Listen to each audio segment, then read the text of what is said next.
갓소리 형제 자매 여러분 안녕하십니까? 오늘은 극단적이라는 말과 편협하다라는 말에 대해서 좀 더 자세하게 살펴보겠습니다. 제가 갓소리를 운영하면서 칼빈주의를 전하며 가장 많이 들었던 표현 중에 하나가 극단적이다 또는 편협하다라는 말을 너무나 많이 들었던 것 같습니다. 그런데 정작 그 사람들은 극단적이라는 말과 편협하다라는 말의 의미를 알고나 그런 말을 했을까요? 자기의 말만 옳다고 하는 것이 극단이고 편협일까요? 그러면 여러분은 예수 그리스도만이 유일하신 구원의 길이다 라고 말하면 불신자들이나 다른 종교계 사람들이 이 말을 들었을 때 뭐라고 하던가요? 그런 기독교인들을 향해 편협하다라고 말합니다. 그것은 편협입니까? 아니면 진리입니까? 정상적인 기독교인이라면 편협하다라고 말하지 않겠죠. 왜요? 그것을 진리로 믿으니까. 마찬가지입니다. 그 기독교 안에서도 정말 바른 교리만이 진리이고 복음이라고 말하는 것이 편협입니까? 진리입니까?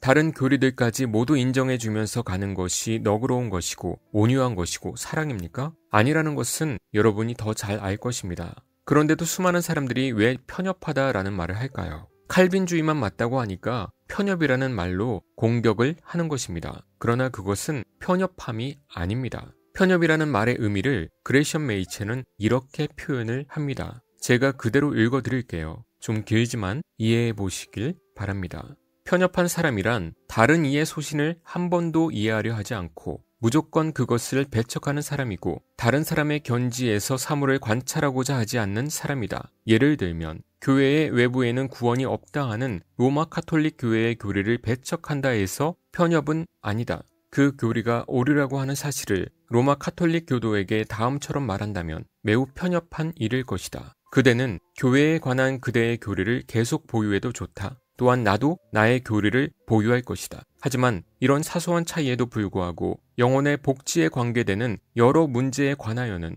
우리의 의견이 일치하는 이상 우리는 기독교 사업을 완수하는 데 단합하는 것이 좋지 않은가? 왜냐하면 이런 견해는 단지 미결의 문제를 논거로 가정하는 논법이기 때문이다. 즉 로마 카톨릭 교회는 결코 방금 암시된 교회 통일의 프로그램이 요구하듯 교회에 대한 그의 교리를 보수하면서 동시에 그것을 거부할 수는 없다. 그처럼 말하는 신교도는 편협한 것이다. 왜냐하면 교회에 대한 교리가 있어서 그가 정당한지 그렇지 않으면 로마 카톨릭 교회가 정당한지의 문제에서 완전히 떠나 그는 분명 스스로가 로마 카톨릭 교도의 견해를 이해하려는 최소한의 노력도 하지 않음을 보여주고 있기 때문이다. 이것은 자유주의의 교회 통일 프로그램에서도 마찬가지다. 이 논쟁에서 적수의 견해를 조금이나마 이해하려 한 적이 있는 자는 결코 누구든 그 프로그램을 지지할 수 없으리라.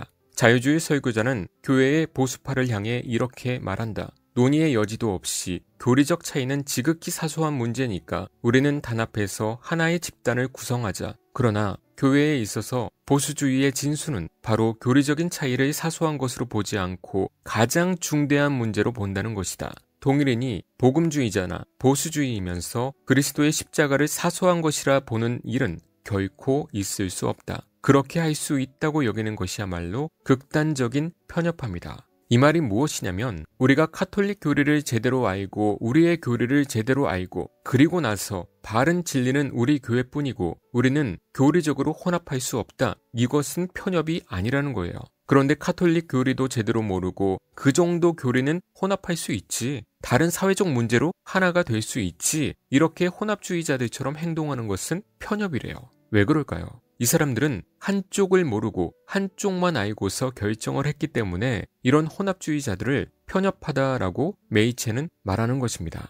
그러니까 갓소리를 공격했던 사람들이 말했던 것처럼 내가 믿는 교리만 맞다고 해서 편협한 것이 아니라 둘 다 알고 난 뒤에 바른 진리만을 진리라고 하는 것은 편협이 아니지만 한쪽은 제대로 모르고 한쪽만 알고서 결정하는 것은 겉으로 보기에는 이해하는 것 같아도 너그러운 것 같아도 그 자체가 편협함이라는 것입니다. 이해가 되시나요? 그러면 과연 제가 편협한 사람일까요? 아니면 그렇게 알미니안주의도 맞고 웨슬리안주의도 맞고 칼빈주의도 맞다라고 해주는 사람들이 편협한 것일까요? 그렇게 혼합한 혼합주의자들이 편협한 것입니다. 왜냐하면 그런 자들 치고 칼빈주의를 제대로 이해하고 있는 사람들이 거의 없고 그 마음속에는 알미니안주의로 치우쳐 있으며 칼빈주의는 그저 이해해주는 척 할 뿐이니까 말이죠. 그런 혼합주의자들은 칼빈주의를 제대로 이해하지 못하고 있습니다. 네이버 블로그에 한 혼합주의 목사의 칼빈주의를 설명한 글이 있습니다. 그것을 한번 보시죠. 제가 보니까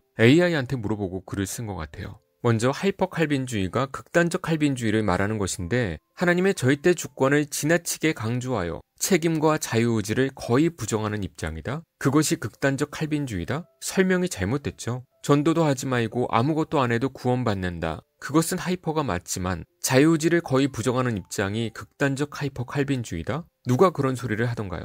자유의지를 인정하는 개혁주의자들이 있습니까? 없습니다. 그런데 자유의지를 부정하면 극단적이다? 이런 말이 바로 속이는 말이죠. 저 자유의지는 인간이 구원받고 난 뒤의 자유의지가 아니라 구원 전의 자유의지를 지금 말하는 것입니다. 그러니까 그 다음에 선택과 유기도 개혁파 안에서 비판받는 입장이라고 거짓을 전하고 있잖아요. 그런데 솔직히 개혁주의나 청교도 교회에서도 보면 자꾸 인간의 책임을 강조하기 위해서 인간이 열심히 구해서 믿으면 그 사람이 선택받은 자이다. 이렇게 거꾸로 설명을 하는 사람들이 있습니다. 그렇게 설명을 하면 안 되죠. 하나님께서 예정하시고 선택하신 자는 그런 반응을 보인다라고 해야 맞죠. 그렇지 않으면 무조건 알미니안식으로 목회하고 끌고 갑니다. 교회 성장에 욕심을 낸 교회들이 그런 모습을 보입니다. 이 차이는 매우 큽니다. 하나님의 선택은 인간이 믿었기에 예정된 것이 아니라 특정 사람이 예정된 것이고 다른 사람들은 지옥으로 예정된 것입니다. 그것을 우리가 모르기에 누구에게나 전도하면서 그 택자를 찾아내는 것이지 중립적인 인간의 마음을 돌이켜서 그 사람을 택자로 만드는 것이 아니라고요.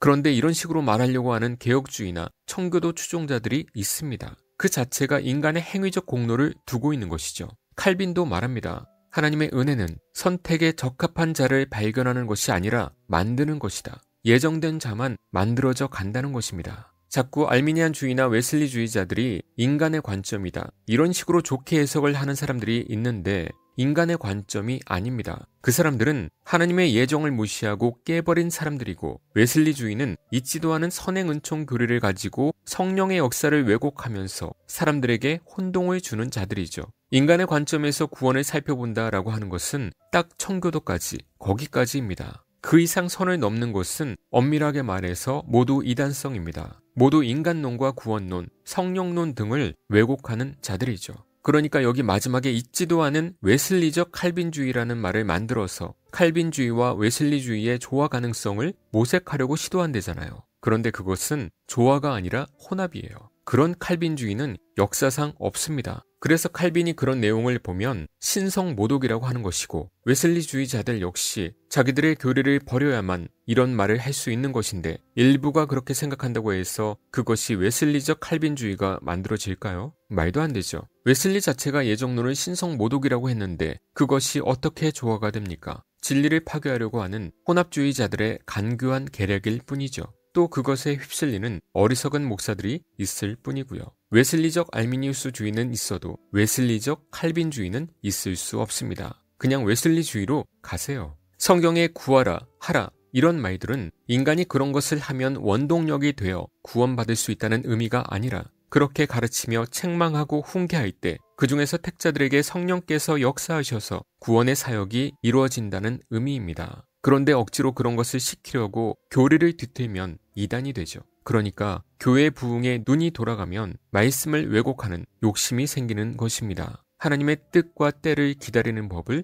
잊어버리게 되죠. 하나님의 유기를 가볍게 말하면서 모든 사람을 강조하는 자들에게 칼빈은 이렇게 말합니다. 예정론을 들을 때 인간의 마음은 토라져서 마치 나팔소리에 의해 일어나는 것처럼 격분합니다. 하나님에 대한 불쾌감을 갖는 혐의에서 변호해야 한다고 고백하는 자들은 선택 교리를 인정하지만 누군가가 유기되어야 한다는 것을 부인합니다. 정반대의 유기 없이는 선택도 있을 수 없기 때문에 이런 주장은 오만하고 천진난만한 것입니다. 하나님은 구원을 위해 선택한 자를 분리시킨다고 합니다. 그러므로 모른 채 하는 자들을 하나님은 유기하시는데 이것은 다른 이유 때문이 아니라 자녀들에게 예정하는 기업에서 그들을 배제시키시기로 기뻐하시기 때문입니다. 개혁주의 안에서도 예정을 말하면서 유기를 간과라고 하거나 약하게 말하는 오만하고 천진난만한 자들을 따라가실 것입니까? 그것은 칼빈이 말한 것처럼 정통 칼빈주의가 아닙니다. 하나님의 말씀을 하나도 버리지 않는 여러분 되시길